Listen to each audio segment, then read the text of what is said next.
ഉദയകുമാർ ഉരുട്ടിക്കൊലക്കേസിൽ പ്രതികളെ വെറുതെ വിട്ട വിധിക്കെതിരെ കുടുംബം സുപ്രീം കോടതിയിലേക്ക്. നാളെ സുപ്രീം കോടതിയിൽ അപ്പീൽ നൽകും. പ്രതികൾക്ക് ശിക്ഷ കിട്ടും വരെ കുടുംബത്തിനൊപ്പം ഉണ്ടാകുമെന്ന് തിരുവനന്തപുരം നഗരസഭാ ഡെപ്യൂട്ടി മേയർ PK രാജു 24-നോട് പറഞ്ഞു. 24 ബ്രേക്കിംഗ്. സലീം മാലിക് തയ്യാറാക്കിയ റിപ്പോർട്ട് കാണാം. ഉദയകുമാർ ഉരുട്ടിക്കൊലക്കേസിൽ ആദ്യഘട്ടം മുതൽ ആ കേസ് സംഭവിച്ചത് മുതൽ തന്നെ ആ വീട്ടുകാർക്കൊപ്പം അമ്മയ്ക്കൊപ്പം പോരാട്ടത്തിന് നിൽക്കുന്നത് ഇപ്പോഴത്തെ തിരുവനന്തപുരം നഗരസഭാ ഡെപ്യൂട്ടി മേയറും CPI നേതാവും കൂടിയായ PK രാജുവാണ്. തുടക്കം മുതൽ അങ്ങ് ആ കുടുംബത്തിനൊപ്പം ഉണ്ടായിരുന്നു. ഒരുപക്ഷെ അതിൻ്റെ ആ നിയമ പോരാട്ടത്തിൻ്റെ വഴികളിലൊക്കെ മുന്നിൽ നിന്നത് അങ്ങായിരുന്നു.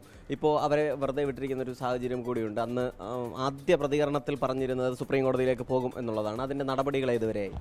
നമ്മുടെ ബഹുമാനപ്പെട്ട ഹൈക്കോടതിയുടെ ഉത്തരവ് ലഭിച്ചു. എനിക്ക് ഞാൻ തന്നെയാണ് ആ ഉത്തരവ് വാങ്ങിയത്. കോടതി വിധി ഇവരെ വെറുതെ വിടുവാൻ എന്ത് കാരണമാണെന്നുള്ളത് ഒരു ഉത്തരവിൽ കൂടെ അറിയാക്കുള്ളൂ. അപ്പോൾ ഉത്തരവിൻ്റെ 178 പേജ് അടങ്ങിയ ഉത്തരവ് ലഭിച്ചിട്ടുണ്ട്. അതുകൊണ്ട് ബഹുമാനപ്പെട്ട ഹൈക്കോടതി എന്തടിസ്ഥാനത്തിലാണ് ഈ പ്രതികളെ വെറുതെ വിട്ടിട്ടുള്ളത് എന്നുള്ളത് അതിൽ പറഞ്ഞിട്ടുണ്ട്. അത് ഞങ്ങളുടെ സുപ്രീം കോടതിയിലെ വക്കീൽ ഇന്ന് കേരളത്തിലെത്തിയിട്ടുണ്ട്. ഉറപ്പായി നാളെ തന്നെ അതിൻ്റെ നടപടിക്രമങ്ങൾ പാലിച്ച് അവരെ വക്കാലത്ത് ഒപ്പിടിപ്പിച്ച് സുപ്രീം കോടതിയിലേക്ക് നാളെ തന്നെ അതിൻ്റെ നടപടിക്രമങ്ങൾ പൂർത്തീകരിക്കും. അപ്പോൾ സുപ്രീം കോടതിയിലേക്ക് മറ്റന്നാളോടുകൂടി തന്നെ സുപ്രീം കോടതിയിൽ അതുമായി ബന്ധപ്പെട്ട് ഹർജി എത്തിക്കാം എന്നുള്ളതാണ്. മറ്റന്നാൾ തന്നെ വക്കാലത്ത് ഒപ്പിട്ട് കഴിഞ്ഞാൽ അതിന് നടപടി. അത് മാത്രമല്ല, സർക്കാർ ഇതിന് അപ്പീൽ പോകണം. കാരണം ഇത് സർക്കാരിൻ്റെ ഭാഗമായിട്ടുള്ളതാണല്ലോ. CBI കോടതി വക്കാലത്തിട്ട് പോകുമെന്നാണ് ഞാൻ ധരിക്കുന്നത്. അതിനൊക്കെ മുൻപ് സ്വന്തം നിലയിൽ വീട്ടുകാർക്കൊപ്പം നിന്ന് പിന്നെ അതിനൊപ്പം നമ്മുടെ ഒരു കർമ്മമാണിത്.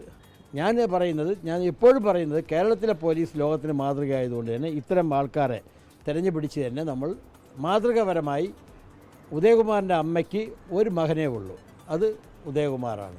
ഉദയകുമാറിൻ്റെ അമ്മയ്ക്കോടൊപ്പം നിന്ന് ഈ നീതി ലഭിച്ചു കൊടുക്കുക എന്നുള്ളതാണ്. സാധാരണക്കാരനായതുകൊണ്ട് അവന് നീതി ലഭിക്കാതെ പോകുന്നത് ശരിയല്ലല്ലോ. സാധാരണക്കാരന് നീതി ലഭിക്കണമല്ലോ. സുപ്രീം കോടതി എന്നൊക്കെ പറഞ്ഞാൽ പാവപ്പെട്ട ഉദയകുമാറിൻ്റെ അമ്മയെ ഉൾപ്പെടെയുള്ളവർക്ക് ഒരിക്കലും അവർക്ക് അവിടെ ചെന്ന് എത്തിച്ചേരാൻ കഴിയില്ല. അതുകൊണ്ടാണ് ഞാനൊരു നിയമം, മരണമാണ് ഇതിൽ സംഭവിച്ചാൽ ശരി, ഞാൻ ഈ നീതിക്ക് വേണ്ടി പോരാടും. നാളെയോടുകൂടി സുപ്രീം കോടതിയിൽ നിന്നുള്ള വക്കീലുമായി ബന്ധപ്പെട്ട് സംസാരിച്ച് വക്കാലത്ത് ഒപ്പിടുകയും അതിന് പിന്നാലെ മറ്റന്നാൾ തന്നെ സുപ്രീം കോടതിയിലേക്ക് അപ്പീൽ എത്തുകയും ചെയ്യും എന്നുള്ളതാണ് മനസ്സിലാക്കുന്നത്. ക്യാമറാമാൻ രഞ്ജിത്ത് ഫ്രാൻസിസിനൊപ്പം സലീം മാലിക്, 24 തിരുവനന്തപുരം. അപ്പോൾ അമ്മയ്ക്ക് ഉദയകുമാർ എന്നൊരു മകനുണ്ടായിരുന്നു. ഉദയകുമാർ എന്ന മകൻ വെറുതെ അങ്ങ് മരിച്ചു പോയതല്ല, ഉരുട്ടിക്കൊന്നതാണ്. ഉരുട്ടിക്കൊല്ലുക എന്ന് പറഞ്ഞാൽ താഴെ മുതൽ തലവരെ തലച്ചോറ് പറഞ്ഞു പോകുന്ന മട്ടിൽ, കാലിലെ ഞരമ്പുകളൊക്കെ ഇല്ലാതാവുന്ന മട്ടിൽ, ഞരമ്പുകൾ തകർന്നു പോകുന്ന മട്ടിൽ ഈ വലിയ തടിക്കഷ്ണം വലിയ ഇരുമ്പിൻ്റെ ഈ പറയുന്ന എന്താണ് ഇത് വെച്ച് ഇങ്ങനെ ഉരുട്ടി താഴെ മുതൽ മുകളിൽ ഉരുട്ടിക്കൊന്നതാണ്. ഉരുട്ടിക്കൊന്നതാണ് എന്ന കാര്യം പോസ്റ്റ്മോർട്ടം റിപ്പോർട്ടിലടക്കം വ്യക്തമായിരുന്നു. ഉരുട്ടിക്കൊന്നു എന്നത് മാത്രമേ വ്യക്തത വരാനുള്ളൂ. തെളിവുകളില്ലാത്തതാണ് പോലീസുകാർ പുറത്തേക്ക് പോയി എന്നുള്ളത് ശരിയാണ്. പക്ഷേ ഉദയകുമാർ ആത്മഹത്യ ചെയ്തതല്ല, ഉദയകുമാറിനെ കൊന്നതാണ്.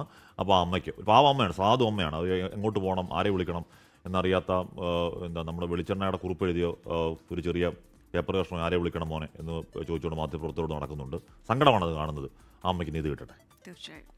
ലോകത്തെവിടെയായാലും ഏത് സമയത്തും 24 വാർത്തകളും ഓഗ്മെന്റഡ് റിയാലിറ്റി പാക്കേജുകളും എക്സ്പ്ലെയിനറുകളും വിശദമായി കാണാൻ ഞങ്ങളുടെ YouTube ചാനൽ നിങ്ങൾക്ക് സബ്സ്ക്രൈബ് ചെയ്യാം.